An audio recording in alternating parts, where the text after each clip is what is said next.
A warmer friendly hello, welcome to lovely Las Vegas. We're Coast to Coast Hoops with myself, Craig Hoops Peterson, now part of the VC Family Podcast. We've got an excellent podcast for you.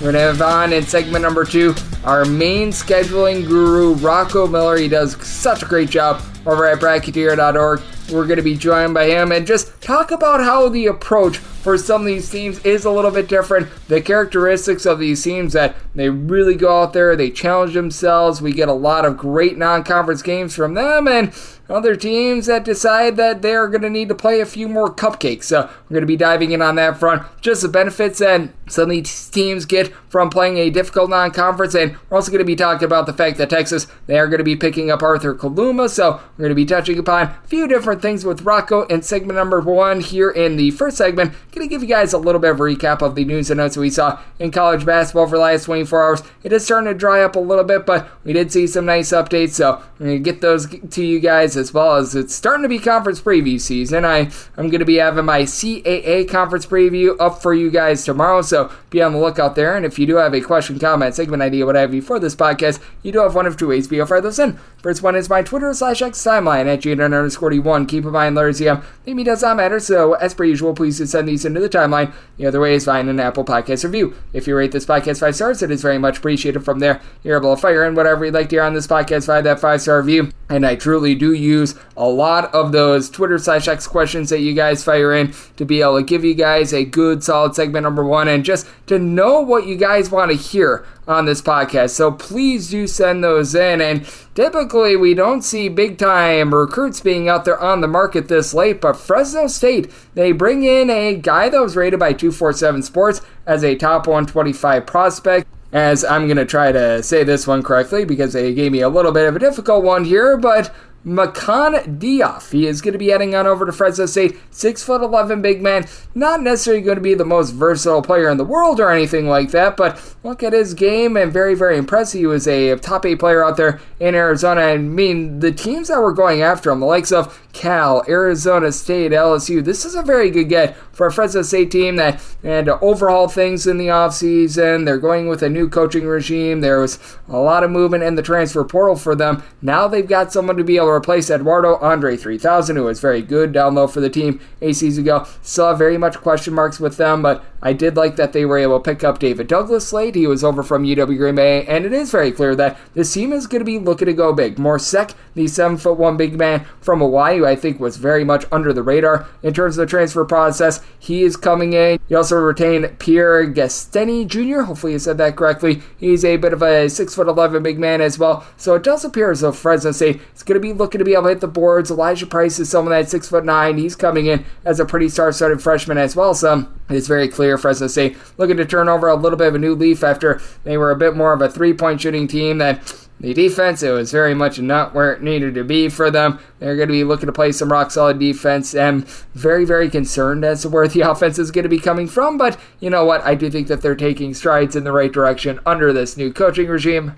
Tyler Cochran reopened up his recruitment a few days ago as he was going to be going to Oregon State last year. He was at Toledo, and he was very rock-solid over at Toledo. 14.5 points, 6.5 boards, 2 assists, 1.9 steals per contest. He was the COMAC Defensive Player of the Year last season. He has decided that he is going to be going to Minnesota, and this is a really nice pickup for a Minnesota unit that they are going to be losing quite a bit from a season ago. Losing Elijah Hawkins, that is going to be putting them behind the 8 ball a little bit, but Minnesota really played some nice defense when they were at home. On the road, they were just absolutely ghastly on defense, bringing in someone with a lot of experience as Cochran has been very much around the block. That's going to help them out. They bring back Mike Mitchell Jr. along with Dawson Garcia from a season ago, and they really don't need a ton of three-point shooting with Usai Patterson coming over from Charlotte as well. Now, I do have a few question marks with regards to shooting, as Femi Odekale, he's, for lack of a better term, a little bit of a chucker as well, but Mitchell Jr. should be able to fill that void for them. And when it comes to Tyler Cochran, even though he's been a little bit up and down throughout his career from three-point range, was able to shoot right in that neighborhood about 35% from distance 8 seasons ago. This guy checks a lot of boxes for Minnesota. I know that he is a native of the Midwest, and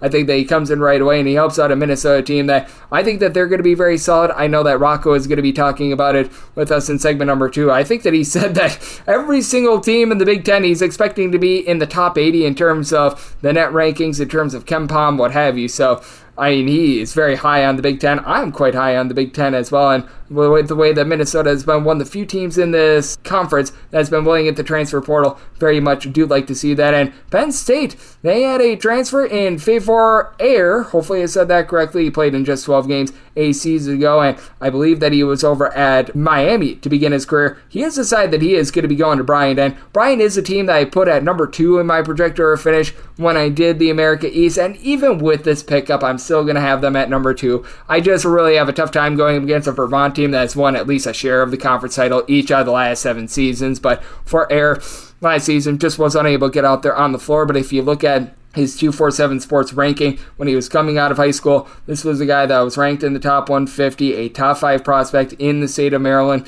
Not going to be going out there popping threes or anything like that. He's a 6'11" guy that's going to clog up the paint. He's going to give you guys some nice rebounds, and I know that Jerry Meyer, who was doing a little bit of a scouting report on him, said that he has a nice little bit of a jump hook. So I do think that this is going to be big for a Bryant bunch. Their biggest weakness last year was that they just absolutely got clobbered on the glass. You've got Earl Timberlake bringing sexy back, and for this Bryant team, they've now brought in 3 guys over the last 3 seasons that have some sort of a tie to Miami as well. And for Eric, that's where he began his career at. So very interesting there, but I think that that's a relatively good contribution there. And you always want to be mindful of that. You will notice that there are some teams that they've got a little bit of a pipeline from one another. This does not have too much of a pipeline. The state of Utah for Sam Iamford does, because they brought in Rylan Jones there. Not so much Utah Tech, though, as you've got Hamad Oyinka. He was over at Utah Tech this last season, and hopefully I said that correctly with Oyinka. He was able to give the team about 5.5 points, 3.5 boards, and did contribute 1.3 blocks per contest. He is going to be heading on over to Sam Iamford, and Utah Tech, much like Samford, they play a very up-tempo style. They don't necessarily generate as many steals as our good friends over at Sam Iamford, but for Olinka, I do think that he is going to be able to come in right away. And I do think that he's going to be able to make some nice contributions for this roster. It's a Samford team that just year in and year out, they do a nice job of being able to elevate themselves. They do a really good job of making things frenetic and a little bit, for lack of a better term, harebrained. And with losing Okura, who's got a similar frame, obviously Okura is able to pop threes. Olayinka, he is unable to do so, but just looking at what he's going to be able to bring to the table for the Samford team, I'm very bullish on it, and I do think that Samford, once again, going to be towards the top of a SoCon conference that, really, other than Samford, we have seen this conference slide downward a little bit, so that has been interesting. And then you saw Jaquan Harris, who was out there in the transfer portal.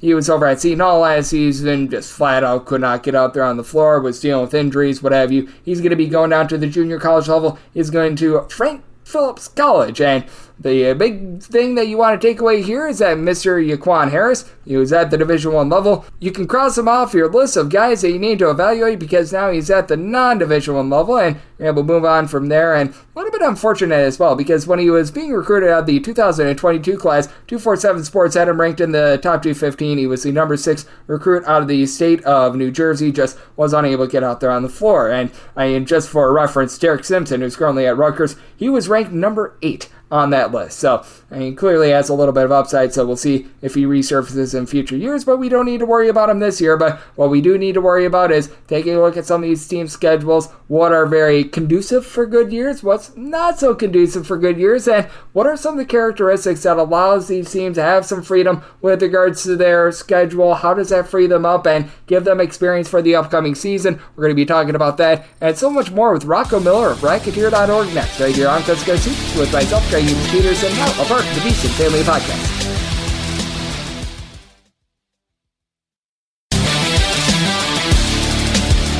Lovely Las Vegas for Cusco Suits with myself, Greg Peterson, now part of the Beast and Family Podcast, and it's always great to be joined by this man as Rocco Miller. He does a tremendous job over at his website, Bracketeer.org, and he is the scheduling wizard of college basketball. With there now being 364 Division I teams, it is truly a labor of love by Rocco, and when Rocco is done deciphering 100 billion non-conference games that we're going to be seeing, he does a tremendous job as a just top-flight bracketologist as well. You're able to follow him on Twitter/X at his first and last name, Rocco Miller, the number 8 altogether. And Rocco, always great to get you aboard. Thank you. Always great to be on with you, Greg. How's life for you? Things are pretty good. It's a little bit warm out here in lovely Las Vegas, so we're needing to drink lots of water, and I'm sure that these teams are getting hydrated for the start of the college basketball season as well, and great to be able to get you aboard because over the last few days, I've been talking about this. I've been talking a lot about the value that I've been finding over the last few years in terms of these teams that they play tough non-conference schedules. Maybe they slip up, they lose a few games, but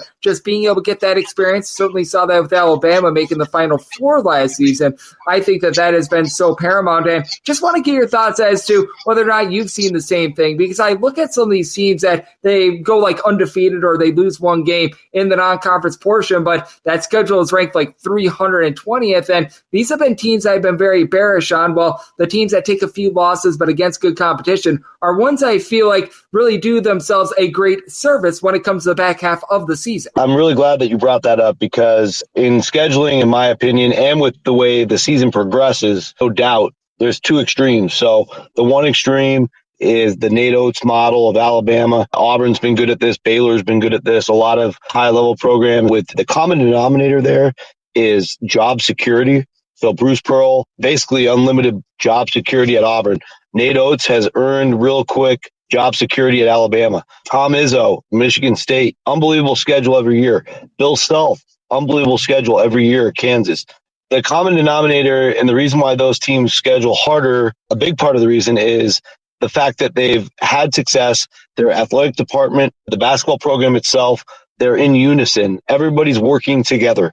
And that is when you can take your program to the next level. Where you see problems on the other extreme is the ACC. Not just the ACC, not to pick on them, but we've seen a perfect example of this in 3 straight seasons. So 3 seasons ago, it was Wake Forest, and they finished with somewhere around the 340th ranked non-conference strength of the schedule. Steve Forbes went off on the media, didn't understand why he didn't get in. The year after that, it was Clemson.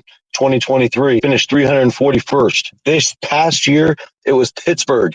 Jeff Capel also going off on the media, also finishing 341st in non-conference strength of the schedule. So it's so important. The most obvious point is you have to go places, beat teams away from your own building at some point, away from your own conference, especially if you have a bubble level resume, in order to get selected. It's been that way since I've been alive, since you've been alive, and probably even before our time. That's just the most basic principle there is. The second most basic principle is if you play, I don't want to pick on the Big 12 either, Greg, but if you look at what TCU did last year, obviously what Iowa State's been doing for 3-4 years in a row, although they've gotten away with it, if you don't challenge yourself at all outside of the conference and you're just blowing teams out at home, there's going to be some sort of deficit that you have to face later on in the season because you didn't have those tests. And that's what I think you're talking about, right, Greg? Is that you didn't face those tests. You didn't have those obstacles. You didn't have those moments until you got to either Big 12 play or ACC play or whatever it is, right? You need to test yourself in order to be able to understand what personnel you need to have on the floor based on the situation, based on the score. And if you're beating everybody by 30 plus, as much as the net loves that, and as much as Ken Palm loves that, and as much as the gamblers love that, it doesn't matter because you have to know how to handle those moments later in the year. If you're good enough and you're talented enough to get away with it, which obviously Iowa State, to their credit, they've been able to do that. I think the problem is there's a lot of teams that aren't as quality, as athletic as Iowa State, trying to copy that over and over and over again throughout the SEC, throughout the Big 12, the ACC, et cetera. And that's creating a lot of teams being very disappointed on Selection Sunday. Absolutely, and I can tell you as well, if you're laying 5 points with the team, a 6-point win and a 600-point win, it all cashes the same for me as well, Rocco. So that's always the approach I like to take as Rocco Miller. He does great work over at bracketeer.org. He is joining me right here on Coast to Coast Hoops, and I do think that it is a really interesting just balance that a lot of these teams face as well. As I know that you do a great job giving these teams a little bit of advice, just trying to be able to pair up some good matchups for all of these respective teams, because as we know, there are some teams that they're looking for a very, very tough strength of schedule. They're looking to challenge themselves. And then when it comes to the coaching year number one, I think very fairly so, a lot of these coaches, they don't want to have their confidence completely killed. They don't want to be having to go up against like UConn one night and then 2 nights later they have to go up against North Carolina. That would be a little bit probably too difficult for them, to say the least. But how do you try to be able to find that balance for some of these teams? And what do you think is the best balance for some of these teams that has something like a first-year coach where they're looking to build a little bit of upward momentum? Appreciate you asking that. I take a consultative approach to every program, whether they're a Power 5 program, a low major, a mid-major, whatever your term is. We have that next cut below high major, whether it's the A10 or the WCC or the Mountain West. But I do what I call a needs analysis, which is basically like your non-conference is November and December. Let's look at the whole picture. And a really good example of this was with St. Louis University. I met with St. Louis University at the beginning of April when, Josh Schertz and his staff are ready to get after the schedule. And they thought in the very beginning that they needed to get into one of the best, what we call multi-team events possible. Of course, Greg, you and I know it's the acronym across the sport is MTEs. So whether that's an ESPN event, whether it's the Players NIL Challenge, something with Power 5 level competition. St. Louis's goal was that, even though it's Josh Schertz's first year, he brought in Robbie Avila, he brought in multiple players. So St. Louis, regardless of what the models are showing, they're looking at their schedule like a top 40 program.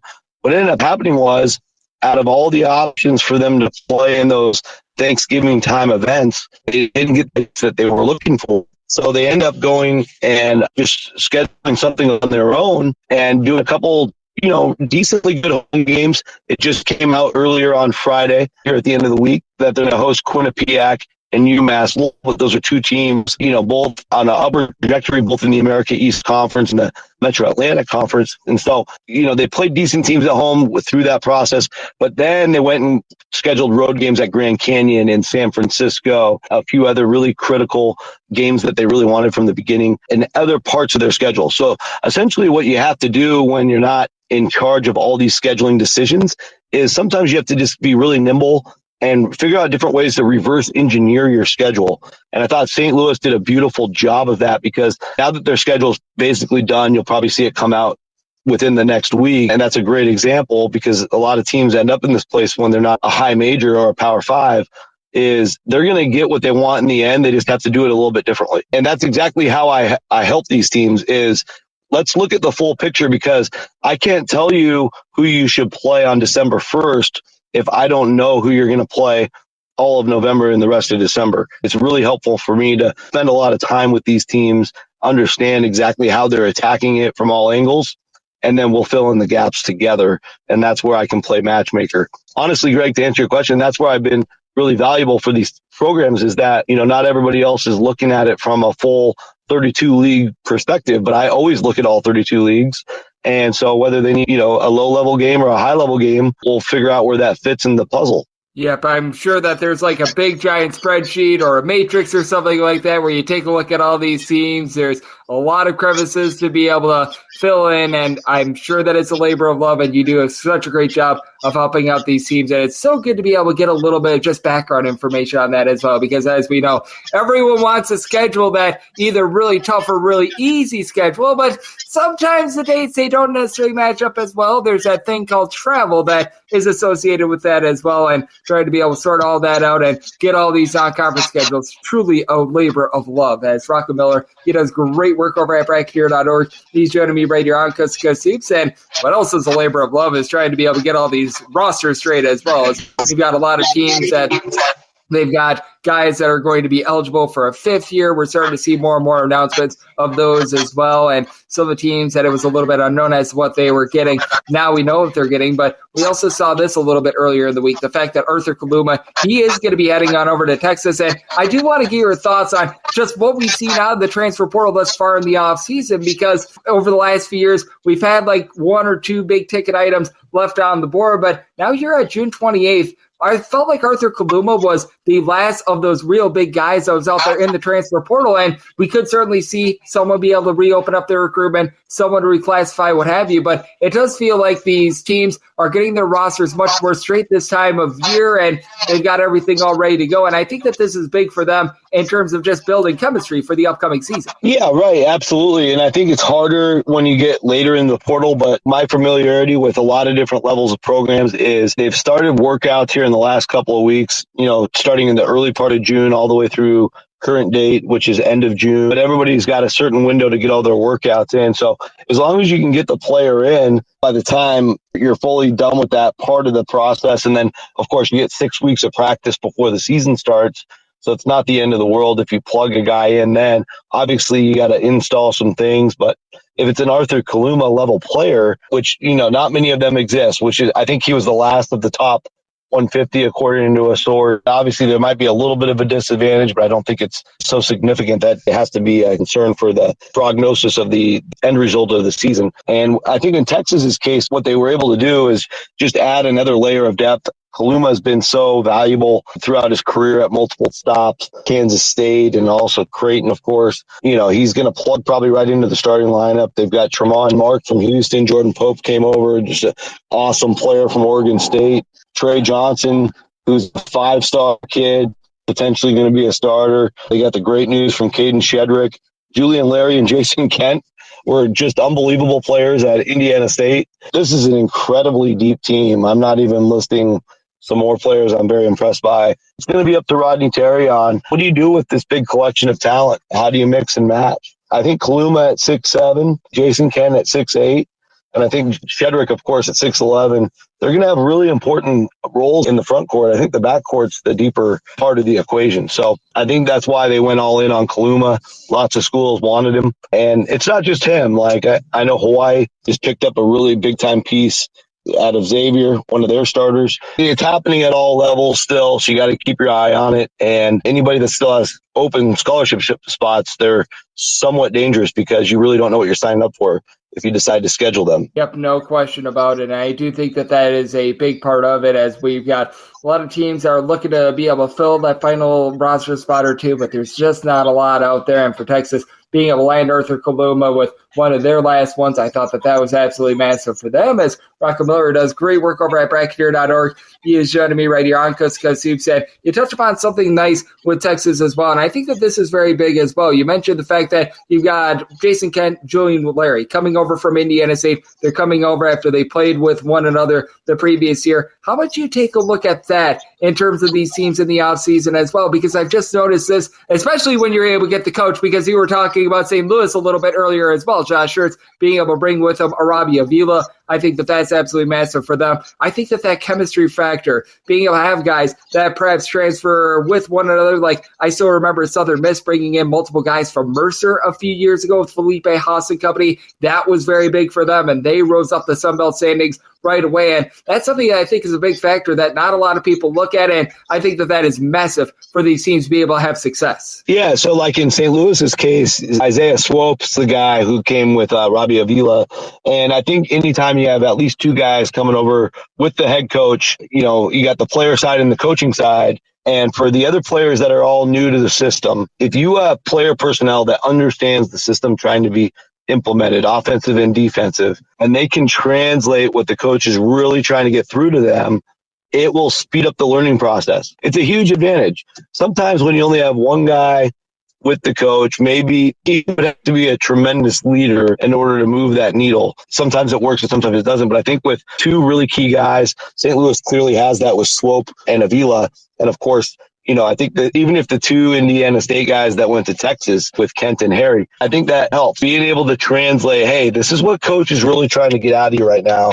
This is what this moment calls for. This is what you need to be looking for in this situation or that situation. The depths in which nuanced detail is important at the Division I level of college basketball. Between you and I, we could dream about it. We could try to break it down. We could analyze it, and we will. But I don't think we fully grasp how much level of detail, level of conversation, level of leadership it takes for you to take your program from one level to the next level. So that's what these types of programs are trying to accomplish.